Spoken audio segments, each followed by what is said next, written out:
கடந்த 6 மாதங்களாக பல்வேறு பொருளாதார நிபுணர்களுடன் கலந்து வாய்த்த பின்னர்தான் இந்த பொருளாதார அறிக்கையின் முதல் பகுதி இன்று வெளியிடுகிறேன். விவசாயம். நம்மாழ்வார் விவசாய திட்டம். நாற்று நடுவதற்கு கருவிகள் மானிய விலையில் வழங்கப்படும். இயற்கை உரம் மானிய விலையில் வழங்கப்படும். 3 மடங்கு உற்பத்தி தரும் தரமான வித்துக்கள் தரப்படும். பிற நாட்டு விவசாய முறையை கற்றுக்கொள்ள வளர்ந்த நாடுகளுக்கு ஒவ்வொரு ஆண்டும் 5000 விவசாயிகள் அழைத்துச் செல்லப்படுவார்கள். இதனால் 5 வருடங்களில் 25,000 விவசாயிகள் பயன்பெறுவார்கள். உணவு உற்பத்தி. அரிசி, எண்ணெய், உணவு தானியங்கள் முதல் காய்கறி, பால் போன்ற அனைத்தும் தமிழக மக்களின் தேவையை கணக்கிட்டு உற்பத்தியில் தன்னிறைவு அடைவது மட்டுமல்லாமல் ஏற்றுமதி செய்து விலையை கட்டுக்குள் கொண்டு வரப்படும். பால் உற்பத்தி. உதாரணமாக ஒரு நாளைக்கு 7 கோடி மக்களுக்கு பால் தேவை. சராசரியாக 150 மில்லி என கணக்கிட்டால் ஒரு நாளைக்கு 1.25 கோடி லிட்டர் பால் தேவைப்படும். மற்றும் பிற தேவைக்கு ஏற்ப அதிக உற்பத்தி செய்யப்படும். பொதுமக்கள் குறைந்த விலையில் வாங்க விலை நிர்ணயம் செய்யப்படும். கீழ் வெண்மணி ஓய்வூதிய திட்டம். 60 வயது நிரம்பிய அனைத்து நிலம் இல்லாத ஆண் பெண் விவசாயிகளுக்கு மாதம் ரூபாய் 2500 வழங்கப்படும். இதனால் 30 லட்சம் விவசாயிகள் பயன்பெறுவார்கள். சிங்கார வேலன் மீனவர் ஓய்வூதிய திட்டம். 60 வயது நிரம்பிய அனைத்து ஆண் பெண் மீனவர்களுக்கு மாதம் ரூபாய் 2500 வழங்கப்படும். இதனால் 10 லட்சம் மீனவர்கள் பயன்பெறுவார்கள். கக்கன் கைத்தறி நெசவாளர்கள் ஓய்வூதிய திட்டம்.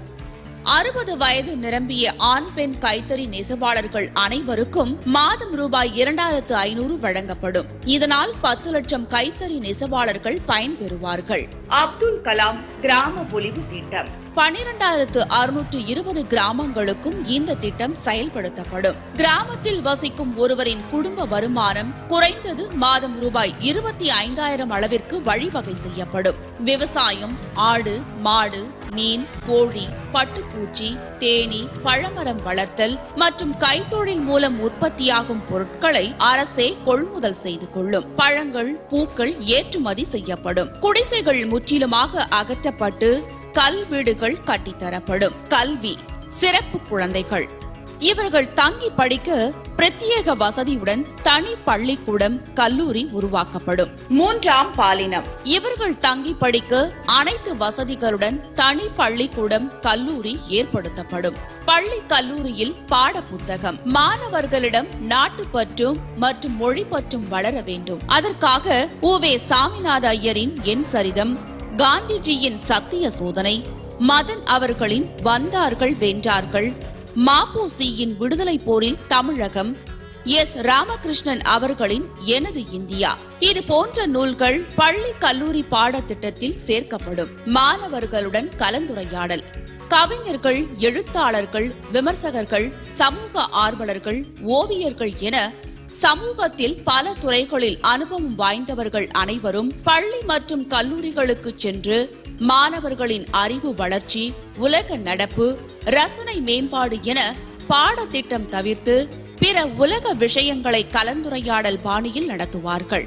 மனிதவள ஆலோசகர். ஒவ்வொரு பள்ளி கல்லூரிக்கும் மனிதவள ஆலோசகர் நியமிக்கப்படுவார். அவர்கள் மாணவரின் கற்கும் திறன், தனித்திறமை, குடும்ப சூழ்நிலை, பள்ளியில் கற்கும் சூழ்நிலை என அனைத்து விஷயங்களில் தனி கவனம் செலுத்துவார். அவர் ஒவ்வொரு மாணவருக்கும் தனி கோப்பு உருவாக்கி அரசுக்கு அனுப்புவார். காலை பசியார உணவு வழங்கப்படும்.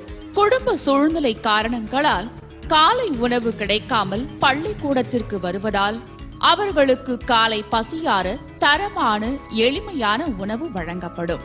பால், முட்டை, சுண்டல், சத்துமாவு கஞ்சி என விதவிதமாக எளிமையான உணவு வழங்கப்படும். பள்ளி கல்லூரி மாணவர்கள் மாவட்டம், மாநிலம், வெளிநாடு பயண திட்டம்.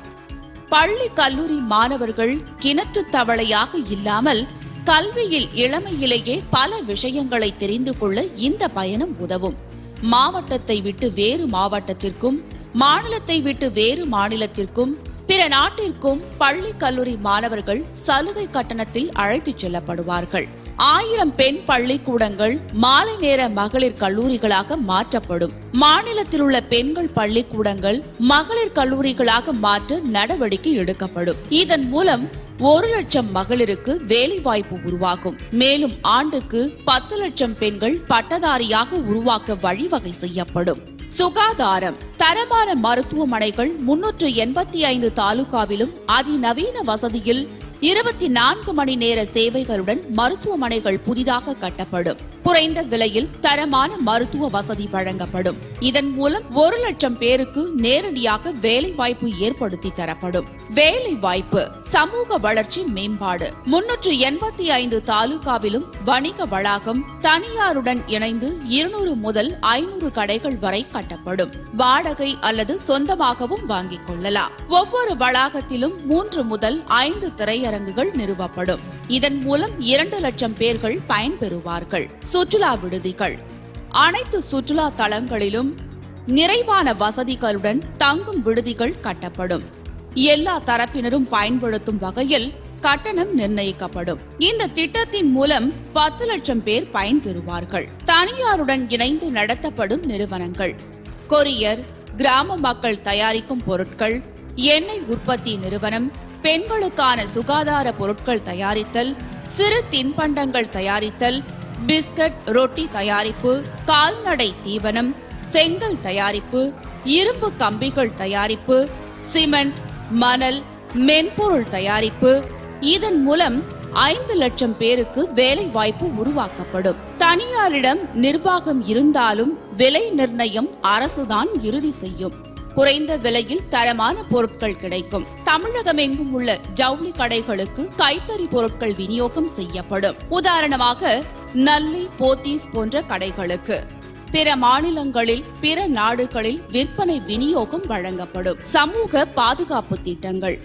அனைத்து தரப்பு மக்களுக்கும் குறைந்த விலையில் தரமான குடியிருப்புகள், குறைந்த முன்பணம், குறைந்த வட்டி, எளிய தவணை முறை, L&T போன்ற நிறுவனங்களுடன் இணைந்து ஆதி திராவிடர் மலைவாழ் மக்களுக்கு தரமான குடியிருப்புகள் சலுகை விலையில் கட்டித்தரப்படும்.